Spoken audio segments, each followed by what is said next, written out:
ఇక greater Visakha municipal corporation council ప్రత్యేక సమావేశం రేపు జరగనుంది. ఈ మేరకు సమావేశానికి అధికారులు సర్వం సిద్ధం చేశారు.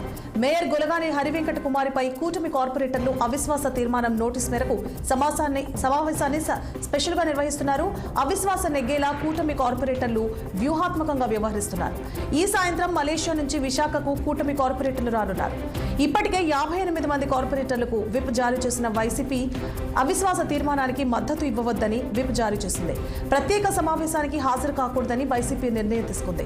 అయితే విప్ జారీ చేసిన తర్వాత వైసీపీకి పలువురు సభ్యులు రాజీనామాలు చేస్తున్నారు. కూటమి పార్టీల వైపు ఆ పార్టీ కార్పొరేటర్లు క్యూ కడుతున్నారు. ఈ మేరకు మాజీ మంత్రి అవంతి కూతురు లక్ష్మీ ప్రియాంక వైసీపీకి రాజీనామా చేశారు. లక్ష్మీ ప్రియాంక రాజీనామా వైసీపీని టెన్షన్ పెడుతోంది. ఈ క్రమంలో ప్రస్తుతం కూటమి కార్పొరేటర్ల బలం 64కు చేరింది. కాగా వైసీపీ సభ్యుల సంఖ్య 30కి పడిపోవడంతో ఆ పార్టీ నేతలు తలలు పట్టుకుంటున్నారు.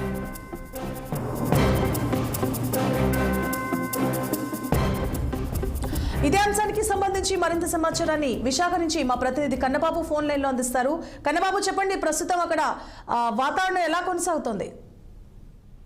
విశాఖ జీవీఎంసీ కౌన్సిల్ కి అయితే ప్రత్యేకమైనటువంటి సమావేశానికి సర్వం సిద్ధం అవుతుందని చెప్పాలి. ఎందుకంటే గ్రేటర్ మేయర్ పై విశ్వాస తీర్మానానికి రేపే ప్రత్యేక సమావేశానికి సర్వత్రా ఉత్కంఠం అయితే నెలకొన్నటువంటి పరిస్థితి అయితే ఏర్పడుతుంది. ఎందుకంటే ఇప్పుడున్నటువంటి ప్రస్తుతం వైసీపీ మేయర్ గొలగామి అని తప్పించే అవిశ్వాస తీర్మానం పెట్టి మరొకరిని ఆ పీఠం ఎక్కించేందుకు అన్ని రకాల రాజకీయ పార్టీలు అయితే కూటమి ప్రభుత్వం అయితే కసరత్తు చేస్తున్నటువంటి పరిస్థితి ఉంది. అయితే అవిశ్వాసం నెగ్గేలా కూటమి కార్పొరేటర్లు అంతా కూడా వ్యూహాలు అయితే పన్నుతున్నటువంటి పరిస్థితి ఉంది. ఈ నేపథ్యంలోనే ఇప్పటికే అనేక దేశాలకు ఇతర రాష్ట్రాల ఇతర దేశాలకు క్యాంప్ రాజకీయాలు జరుగుతున్నటువంటి పరిస్థితి కూడా ఉంది. అయితే ఈ రోజు సాయంత్రం మలేషియా నుంచి విశాఖకి కూటమి కార్పొరేటర్లు అయితే వచ్చే అవకాశం ఉన్నట్లుగా కొంత సమాచారం అయితే అందుతుంది. అయితే ఇప్పటికే 58 కార్పొరేటర్లు విప్ జారీ చేసింది వైసీపీ అధిష్టానం.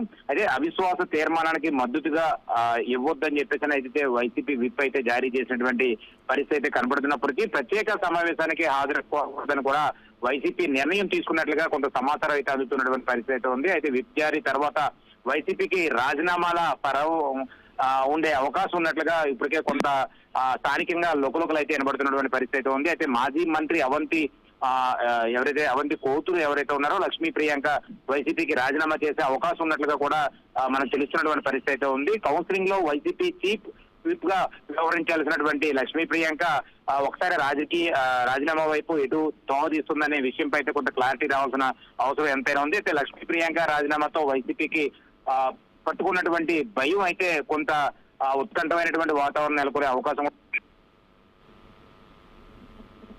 కన్నబాబు, అయితే ఒకవేళ లక్ష్మీ ప్రియాంక రాజీనామా చేస్తే టీడీపీలో చేరే అవకాశాలు ఎంతవరకు ఉంటాయి? ఆమెను అనుసరిస్తూ ఎంతమంది వైసీపీ భయపడుతున్నట్టుగా ఎంతమంది టీడీపీలోకి వెళ్లే అవకాశాలు ఉంటాయి?